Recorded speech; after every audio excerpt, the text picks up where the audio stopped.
So the message I got today was, help me. My mom was a teenage runaway. I received this message from a client and she forwarded me over her DNA matches. I started looking at them, but they were kind of all over the place. I narrowed it down, but there was some weird stuff happening. Like I would have people I thought should be on the mom's side who were showing up on the dad's side.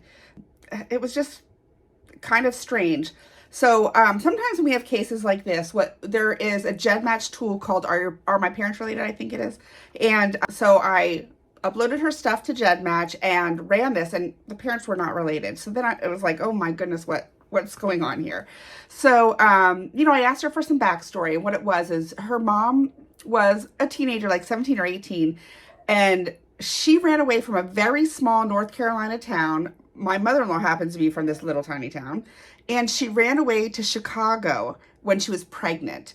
She kept her pregnancy from her family and, had the baby, went through a lot of hard times. A teenager, Chicago, that's freezing cold, expensive.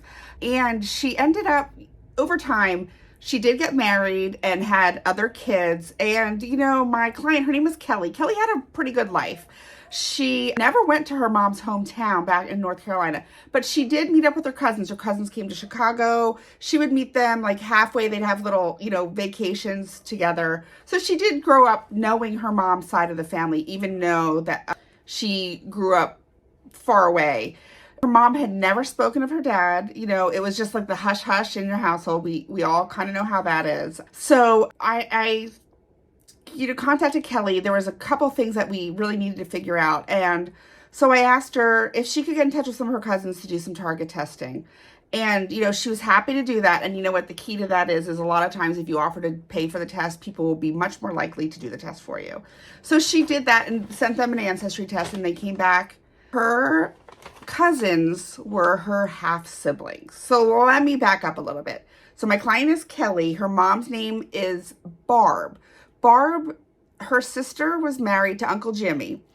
Uncle Jimmy ended up being the bio dad of Kelly. And Uncle Jimmy has kids with Barb, the mom's sister. So we have Barb, the mom, and her sister. They both have kids. And the sister's happily married still to Uncle Jimmy. And it ends up, what ended up happening is Uncle Jimmy got the teenage mom, his teenage sister-in-law pregnant. She ran away. Horrible situation. It was a very difficult phone call for me to make. When we have situations like this, I don't like to send a text message or something, and I don't like to put it in Messenger. We do most of our work in Messenger. So I called her and I started asking her questions about her cousins, her uncle. She's like, yeah, I know Uncle Jimmy. He, came here for vacation. We would meet him, and my cousins, we're pretty close. Those are the ones I had to do the test. I'm like, oh yeah. And after a long conversation, I kind of said, well, has your mom ever said anything about the situation? No, it's hush hush. The whole situation was just taboo in her family. Taboo. They didn't talk about it at all. So poor Kelly, I ended up telling her that Uncle Jimmy was her biological father. And the phone went quiet as expected. So I gave her some time and I was like, you know what, sit on this for a few days and then we'll touch back. So a few days went by and I called her again, and she's still trying to process this. It's a no-win situation, really. So Kelly decided, it's been about a year now, that she was not going to tell anyone. She was not going to tell her mom that she knew the secret, and she was not going to tell her cousins that they were half siblings, although their DNA is in Ancestry. Kelly did take her DNA out so that it can't be seen, but that is a tough secret to keep.